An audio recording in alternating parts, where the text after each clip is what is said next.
नमस्कार आपण मानक मु स्वागत करुच्ची मोर YouTube channel Shiv Shambhu learning creation को आज मो ब्लॉग रे छाड़िया जाऊँगी चतुर्थ श्रेणी साहित्य ओडिशा मोर देश साहित्यर प्रश्न उत्तर। आम राज्यर नाम कहीं ओडिशा रखागला। ओडिशा शब्दटी प्राचीन संस्कृत शब्द उड्रु आसीअछि। प्राचीन कालर उड्र माने ओडिशा बा उत्कलर बास करुथिले।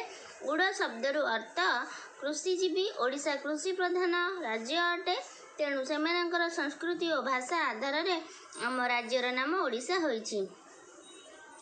कहार पहाड़ माला पाचेरी परी दिशे। गड़जात अंचलर थिबा पहाड़ माला पाचेरी परी दिशे। चिलिका ह्रद केउठारे अछि? चिलिका ह्रद ओडिशार पुरी, खोर्धा और गंजाम जिले में अछि। ओडिशार बड़ नदीर नाम कौन? ओडिशार बड़ नदीर नामटी हेउछि महानदी। आम राज्य रे कौन देखी अन्य माने झुरी मरती? आम राज्यर सौंदर्य, सबुज शस्य क्षेत, प्राकृतिक सौंदर्य, हृद, चिलिका, भुवनेश्वर, पुरी श्री जगन्नाथ मंदिर और कोणार्कर देउल को देखी अन्य माने झुरी मरती। आम राज्यर केउ कथाटी फेराई आनिबा बोली कहा जायछि? ओडिशार सुख सिरी को फेराई आनिबा कथा कहा जायछि। ये थिला चतुर्थ श्रेणी साहित्य ओडिशा मोर देशर प्रश्न उत्तर।